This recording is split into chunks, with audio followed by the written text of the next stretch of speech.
승자가 모든 것을 다 가집니다. 전쟁에서 패한 사람들의 재산과 권리는 물론 그들의 목숨까지도 승자가 마음대로 할 수 있는 자격을 가지게 됩니다.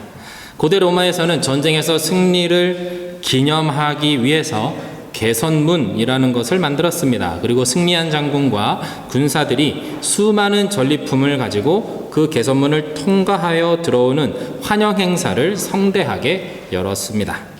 전리품의 수레의 전리품을 많이 싣고 올수록, 그리고 그 전리품의 화려함과 크기가 클수록 승리한 장군의 명성은 높았습니다.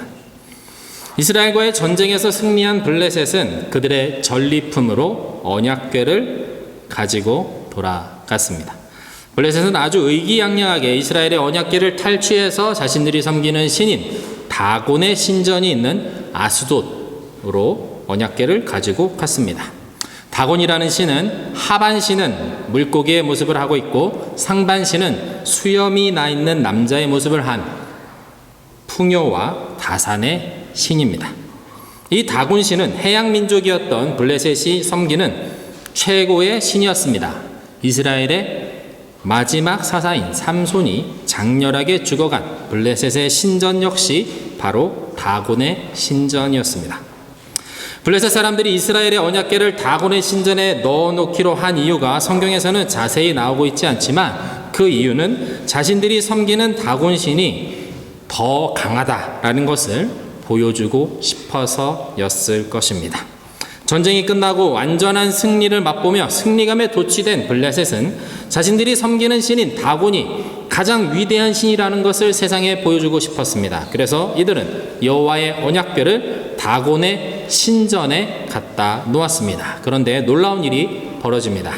사무엘상 5장 3절에서 5절의 말씀인데요, 제가 읽어보겠습니다. 이튿날 아침 일찍 아스돗 사람들이 일어나 보니 다곤이 여호와의 궤 앞에서 얼굴을 땅에 박고 넘어져 있었습니다. 그들은 다곤을 일으켜 다시 제자리에 세워 두었습니다. 그 다음날 그들이 일어나 보니 다곤이 여호와의 궤 앞에서 얼굴을 땅에 박고 넘어져 있었습니다. 다곤의 머리와 두 손은 잘려서 문지방에 널려 있었고 단지 몸통만 남아 있었습니다. 이 때문에 오늘날까지도 다곤의 제사장들과 아스돗에 있는 다곤의 신전에 들어가는 사람들은 모두 문지방을 밟지 않고 들어갑니다. 언약궤가 다곤의 신전에 있은 지 하루가 지난 바로 다음 날 아스돗의 사람들이 발견한 것은 여호와의 궤 앞에 얼굴을 땅에 박고 넘어져 있는 다곤의 신상이었습니다. 아마도 제 생각에 이 다곤의 신상은 1, 2m 정도의 작은 신상이 아니었을 것입니다. 적어도 보통 사람의 2, 3배 이상 되는 아주 거대한 신상이었을 것입니다. 그 큰 신상이 길이 114cm, 높이 68cm 정도 되는 작은 상자 앞에 지금 엎드려져 있는 것을 블레셋의 제사장들의 눈으로 보게 된 것이죠. 그들이 섬기는 가장 강력하다고 생각한 신이 그들이 승리해서 전리품으로 가져온 금으로 덧입힌 작은 상자 앞에 머리를 박고 엎드려져 있는 것입니다. 블레셋의 제사장들은 꽤 당황했을 것입니다. 이들은 서둘러서 다시 다곤의 신상을 세워서 제자리에 두었습니다. 그러나 다음날 아침에는 더 놀라운 일이 벌어집니다.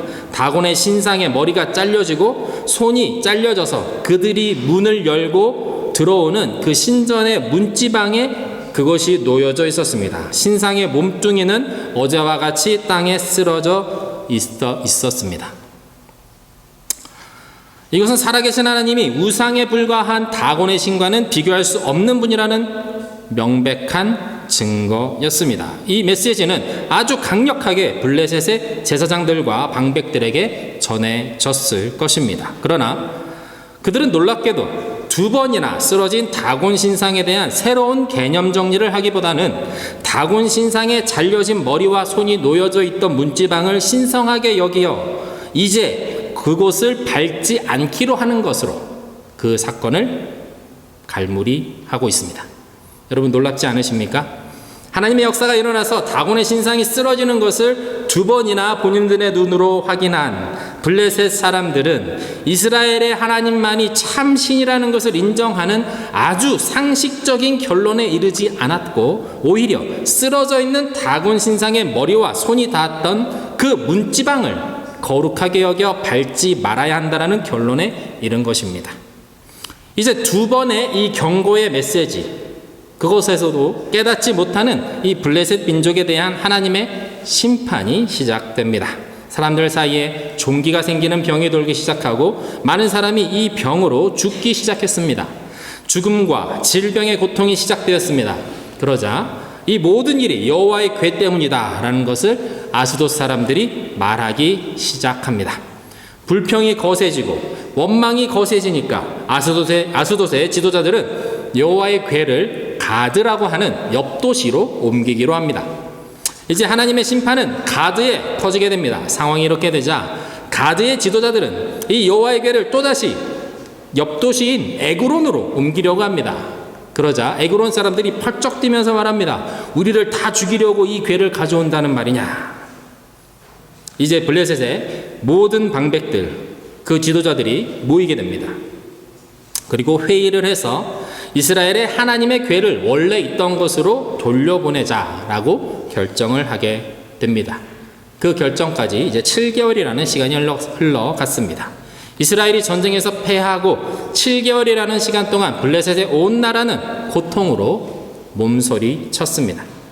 이제 블레셋의 지도자들은 제사장들과 점쟁이들을 불러서 구체적으로 어떻게 여호와의 궤를 이스라엘에 돌려줄 것인가, 그것을 묻습니다. 오늘 본문 2절과 3절의 말씀인데요. 한번 같이 읽어보겠습니다. 시작. 블레셋 사람들이 제사장들과 점쟁이들을 불러서 말했습니다. 우리가 여호와의 궤를 어떻게 하는 것이 좋겠습니까? 우리가 그것을 어떤 식으로 제자리로 돌려보내야 할지 알려주십시오. 그들이 대답했습니다. 이스라엘 하나님의 궤를 돌려보내려면 빈손으로 그냥 보내서는 안 됩니다. 반드시 그 신에게 속건 제물을 바쳐야 합니다. 그래야만 여러분이 낫게 되고 왜 그 신의 손이 여러분에게서 떠나지 않았는지도 알게 될 것입니다. 블레셋의 제사장들과 점쟁이들이 하는 말이 놀랍습니다. 그들의 입에서 속건제라는 말이 나왔기 때문입니다. 여호와의 궤를 돌려보내기 위해서 그들이 선택한 것은 속건 제물이었습니다. 속건제는 하나님께 드려지는 제물을 온전히 드리지 않았을 때 그 실수를 만회하기 위해서 그 제물값의 20%를 더하여 다시 드리는 제사를 뜻합니다. 그리고 이웃에게 해를 끼쳤을 때, 예를 들어서 강도질을 하거나 물건을 속여서 빼앗은 그 죄를 속죄하고 그것을 만회하기 위해서 빼앗은 물건의 20%를 더하여 갚고 흠없는 순양을 드리는 것을 속건제라고 합니다. 이 속건제는 하나님께서 모세를 통해 이스라엘에게 직접 가르쳐 주신 제사의 방법입니다. 그런데 블레셋의 제사장들이 하나님께서 이스라엘 백성들에게 가르쳐 주신 그 방식으로 여호와의 궤를 돌려놓아야 한다라고 제안하고 있는 것이죠. 다만 이들은 속건제의 의미를 정확하게 이해하지 못합니다. 흠없는 순양을 들어야 한다는 것이 가장 중요한데도 이것을 이방인인 그들이 알 리가 없었습니다.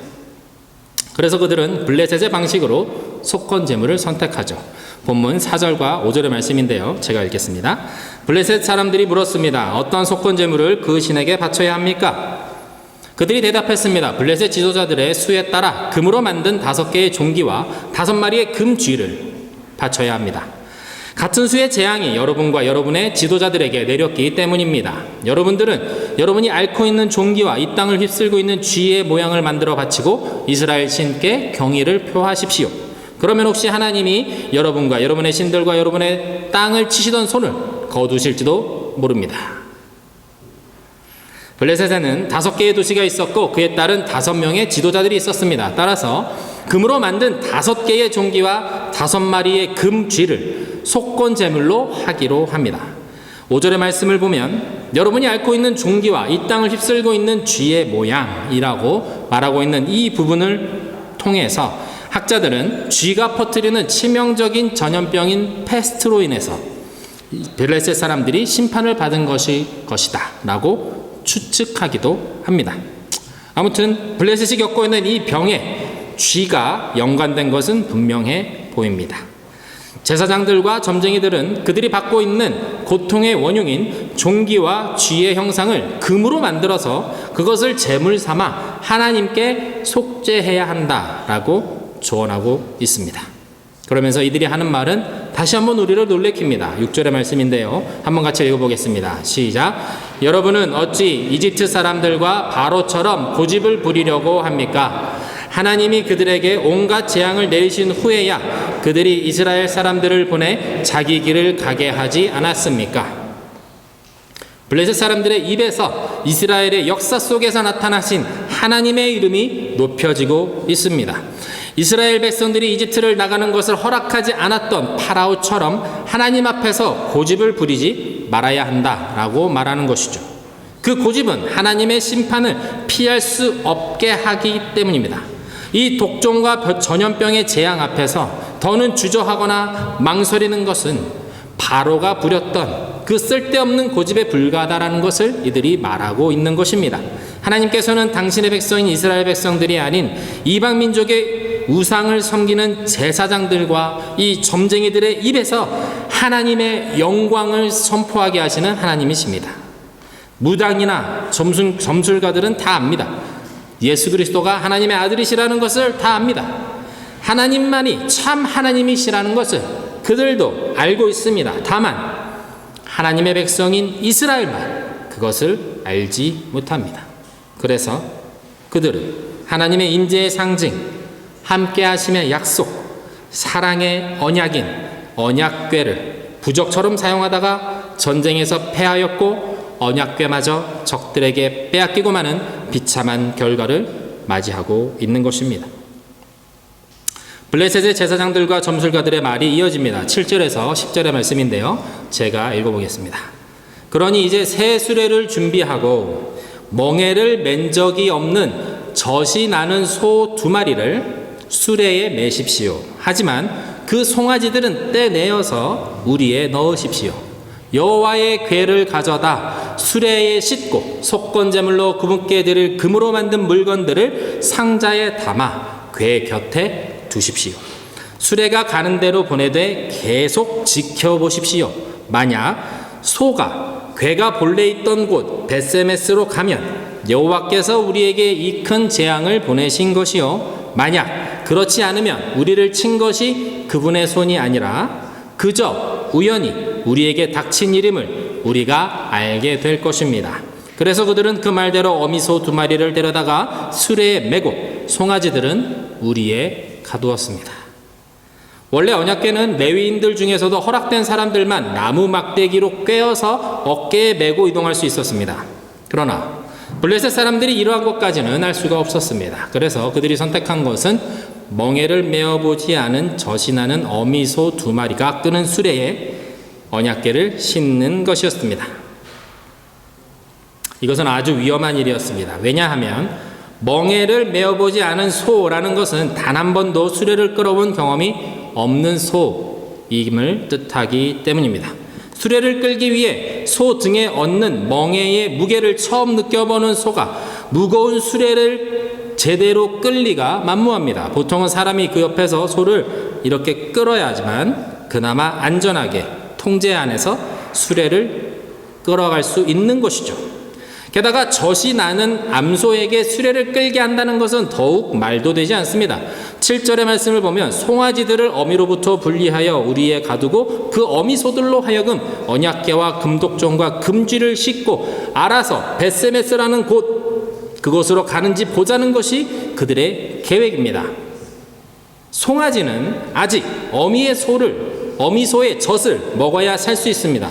어미소는 이 송아지들의 울부짖는 소리를 뒤로하고 처음 매는 멍에를 치고 한 번도 가보지 않은 국경을 넘어서 언약궤가 있었던 이스라엘의 벳세메스라는 도시를 향해서 똑바로 가야 하는 것입니다. 이것이 가능하겠습니까? 불가능한 일입니다.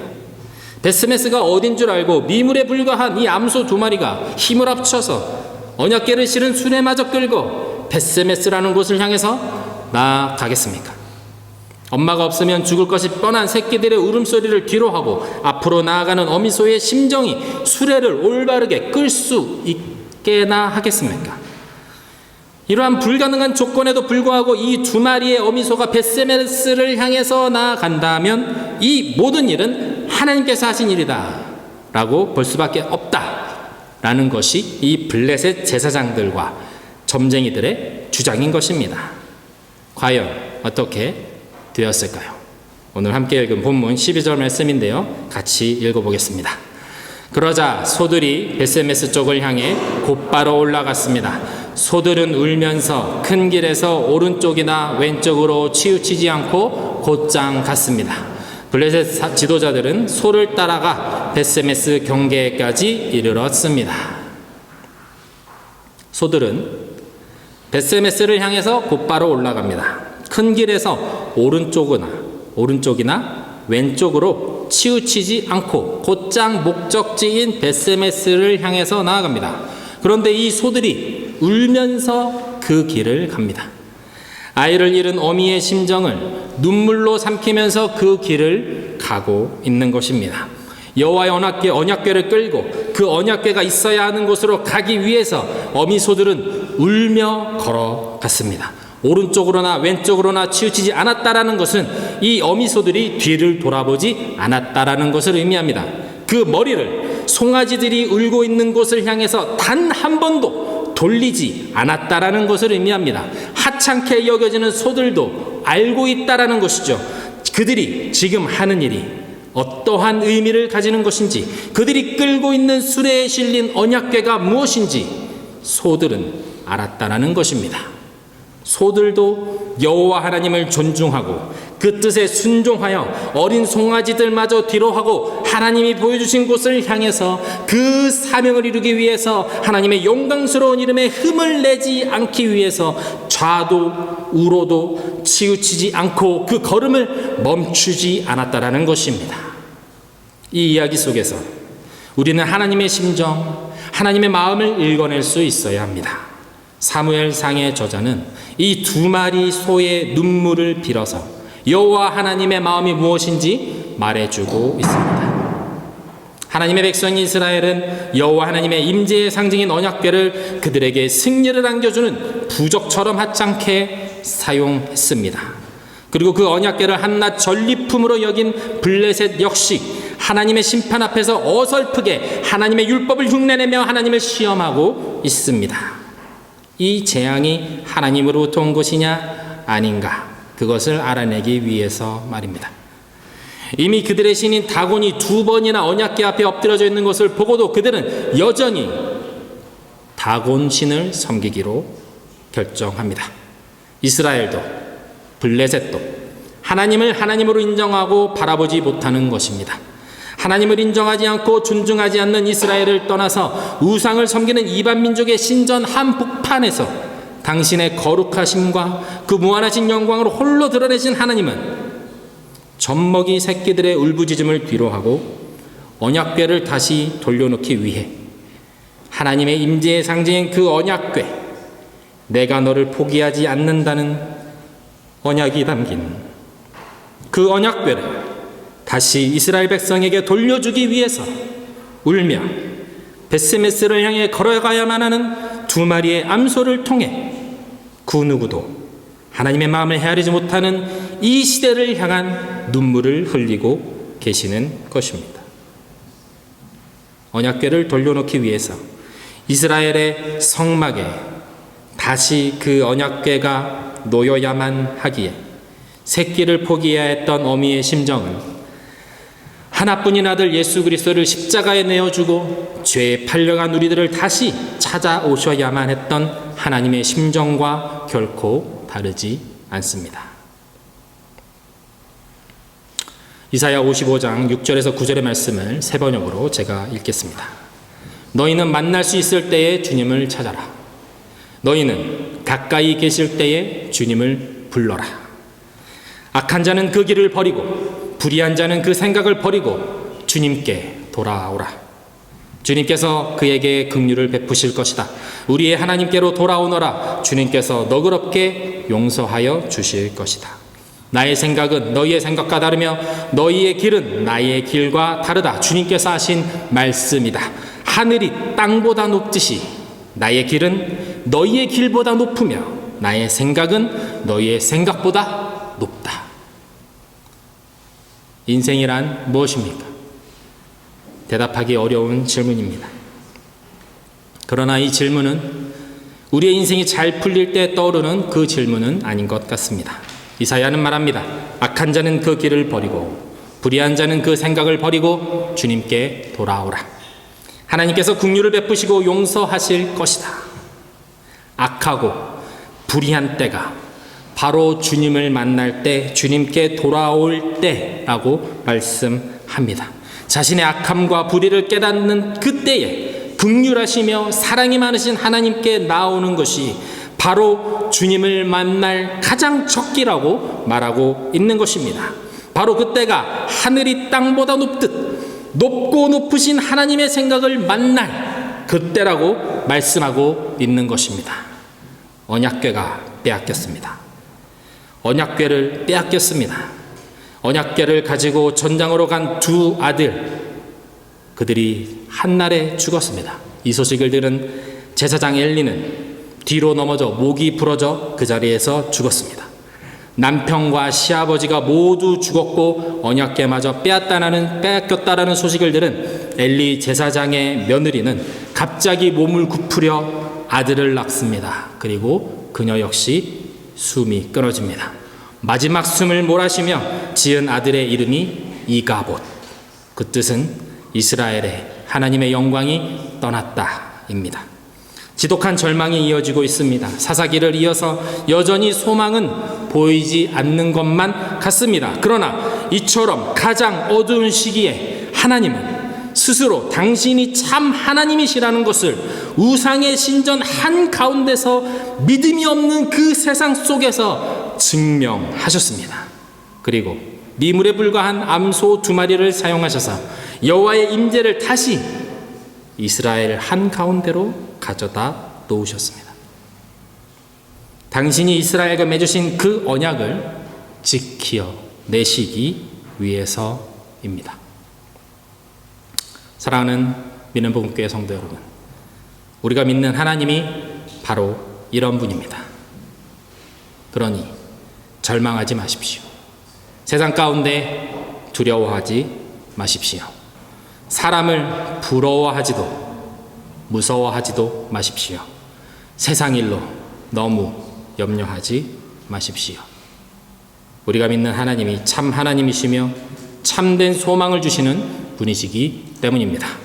우리의 길과 하나님의 길은 다릅니다. 그 높은 하나님의 생각을, 그 마음을 아는 것이 신앙이며 믿음입니다.